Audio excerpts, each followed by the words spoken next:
আমরা ভারতকে দেখিয়ে দেব ইনশাআল্লাহ, জিহাদের প্রেরণা নিয়ে যদি প্রয়োজন হয় বাংলাদেশের যুদ্ধ যদি করা লাগে ভারতের সাথে, আর যুদ্ধ করা লাগবে, রাসূলুল্লাহর ওয়াদা।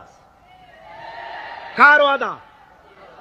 নাসাই শরীফ, ইবনে মাজাহ, এই সাসেত্তার দুটি হাদিসের মধ্যে হযরত আবী হুরায়রা রাদিয়াল্লাহু তাআলা আনহু বর্ণিত হাদিস রয়েছে। বলেছেন দুই শ্রেণীর লোক কিয়ামতের দিন জাহান্নাম থেকে মুক্ত হয়ে যাবে। এক শ্রেণী হচ্ছে যারা ঈসা আলাইহিস সালামের সাথে সাথী হয়ে যারা লড়বে আর শহীদ হবে, কিয়ামতে তারা জান্নাতে যাবে, জাহান্নাম থেকে মুক্ত। আর দ্বিতীয় শ্রেণী ভারতের সঙ্গে একটা যুদ্ধ হবে, রাসূল বলেছেন হিন্দুস্তানের সঙ্গে একটা লড়াই হবে। ওই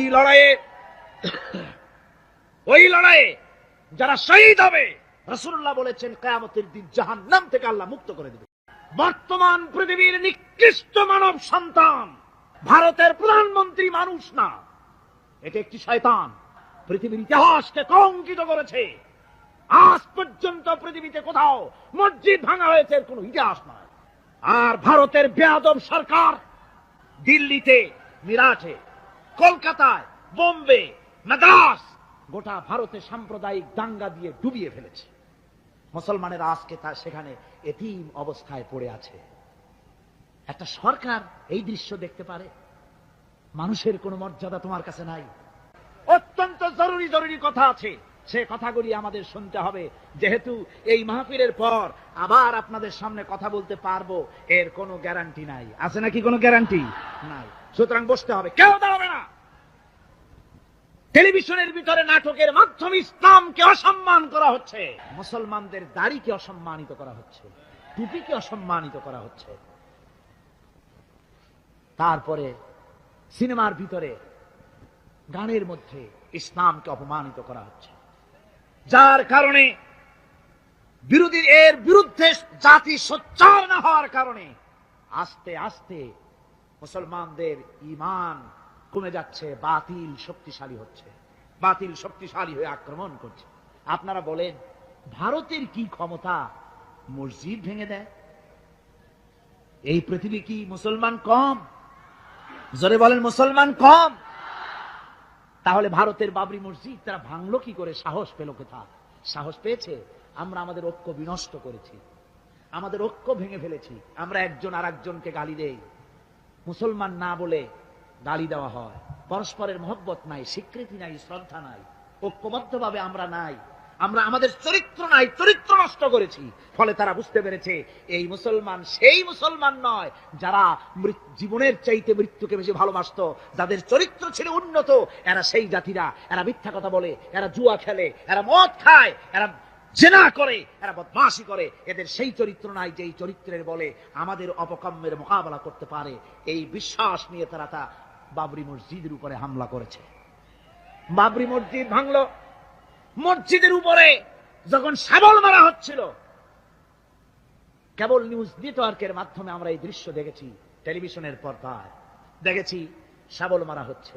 তখন মনে হচ্ছিল শাবল তো মসজিদের উপরে পড়ছে না, শাবল যেন পড়ছে পৃথিবীর 125 কোটি মুসলমানের কলিজার উপরে। ভারত মসজিদ ভেঙে দিল। এরপরে এই মসজিদ ভাঙলো বিজেপি, শিবসেনা সহযোগিতা করলো ভারতের প্রধানমন্ত্রী নরপশুরাও। এ পৃথিবীর বর্তমান পৃথিবীর নিকৃষ্ট মানব সন্তান, জঘন্য শয়তান নরপশু। ওইটা নরসীমা নয়, ভারতের প্রধানমন্ত্রী মানুষ না, এটা একটি শয়তান। পৃথিবীর ইতিহাসকে কলঙ্কিত করেছে। আজ পর্যন্ত পৃথিবীতে কোথাও মসজিদ ভাঙা হয়েছে এর কোনো ইতিহাস নয়। আর ভারতের বেয়াদব সরকার বাংলাদেশে যখন সংসদে ভারতীয় এজেন্টদের প্রতিবাদের মোকাবেলায় যখন ভারতের এই কাজের নিন্দা জানানো হলো, ভারতের বেয়াদব সরকার তখন বলছে বাংলাদেশের গতিবিধির উপরে আমরা কড়া নজর রাখছি। বেটা বেয়াদব, বাংলাদেশ কি তোমার ভুটান না সিকিম? বাংলাদেশের উপরে কড়া নজর রাখার অধিকার তোমার নাই।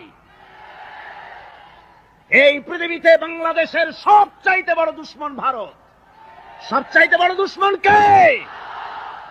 আমার মুসলমান ভাইয়েরা, ভারতের জনগণের সাথে আমাদের কোনো বিদ্বেষ নাই, ভারতের জনগণের সাথে আমাদের কোনো শত্রুতা নাই, ঠিক কিনা? আমাদের দুশ্মনী নরপশুর সাথে।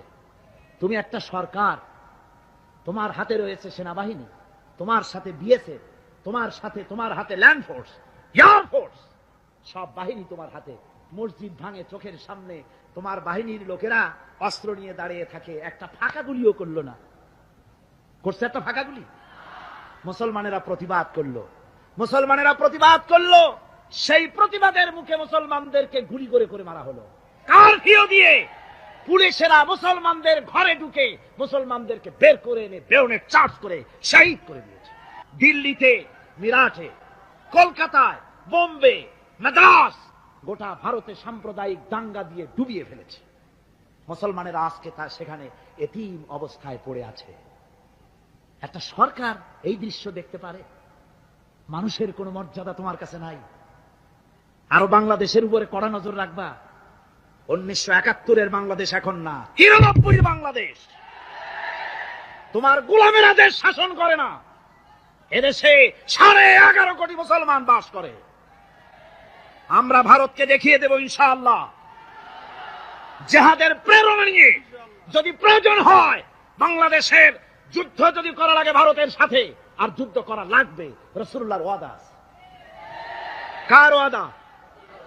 নাসাই শরীফ, ইবনে মাজাহ, এই ৭৭ দুটি হাদিসের মধ্যে হযরত আবী হুরায়রা রাদিয়াল্লাহু তাআলা আনহু বর্ণিত হাদিস রয়েছে। বলেছেন, দুই শ্রেণীর লোক কিয়ামতের দিন জাহান্নাম থেকে মুক্ত হয়ে যাবে।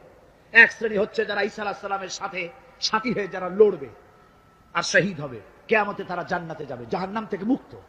আর দ্বিতীয় শ্রেণী, ভারতের সঙ্গে একটা যুদ্ধ হবে, রাসূল বলেছেন, হিন্দুস্তানের সঙ্গে একটা লড়াই হবে। ওই লড়াইয়ে যারা শহীদ হবে, রাসূলুল্লাহ বলেছেন কিয়ামতের দিন জাহান্নাম থেকে আল্লাহ মুক্ত করে দেবে। সেই লড়াই ভারতের সাথে আমাদের হবে। ওই লড়াই যেদিন বাঁধবে, বাংলাদেশের সেনাবাহিনী, air force, land force, police শুধু এরাই যুদ্ধ করবে না, বাংলাদেশের 12 কোটি তৌহিদি জনতা শহীদ তিতুমীরের বাস হাতে নিয়ে ভারতকে পিটিয়ে ঠান্ডা করবে ইনশাআল্লাহ। আমার দেশে ভারতের মসজিদ ভাঙার প্রতিবাদে আমাদের দেশে একটা হিন্দুও মরে নাই, কথা ঠিক কিনা কন? কিন্তু ভারতে ভেঙেছে তারা বাবরি মসজিদ, আমার দেশের 15 জন মুসলমান পুলিশের গুলিতে নিহত হয়েছে। আমার দেশে হিন্দু মরে নাই, তোমরা আমার দেশে সেখানে আমার মুসলমান মেরেছো। হযরত আব্দুল্লাহ বিন ওমর রাদিয়াল্লাহু তাআলা আনহু বলছেন যে আমি রাসূলের সঙ্গে কাবা শরীফ তাওয়াফ করতেছিলাম। আমি বলতে শুনলাম, রাসূল বলছেন, হে কাবা, তোমার কত মর্যাদা, তোমার কত সম্মান, তুমি কত মহান, তোমার কত ইজ্জত। তবে কাবা, শুনে রেখো, আল্লাহ রাব্বুল আলামিনের একটা মুমিন বান্দার যে মর্যাদা, তোমার মর্যাদা যত হোক একটা মুমিনের চাইতে নিশ্চয়ই বেশি নয়। তোমরা মসজিদ ভেঙেছো আর আল্লাহর মুমিন বান্দাদেরকে ভেঙেছো। ভারত সরকার, শুনে রাখো, মসজিদ ভাঙো নাই, তকদির ভেঙেছো। মসজিদ যেভাবে মসজিদের ইটগুলি টুকরা টুকরা হয়েছে, গোটা ভারত আজ হোক কাল হোক মসজিদের ইটের মতোই টুকরা টুকরা হয়ে যাবেই যাবে ইনশাআল্লাহ। তবে আমার দেশের মুসলমানদেরকে মনে রাখতে হবে, আমরা প্রতিশোধের নীতিতে বিশ্বাস করি না। ভারতের বাবরি মসজিদ ভাঙার ব্যাপারে বাংলাদেশের কোন হিন্দু দায়ী নয়, কথা বুঝতে পেরেছেন? আমরা একজনের অপরাধের শাস্তি আর একজনকে দেই না। বাংলাদেশের কোন হিন্দু ওই ঘটনার জন্য দায়ী নয়।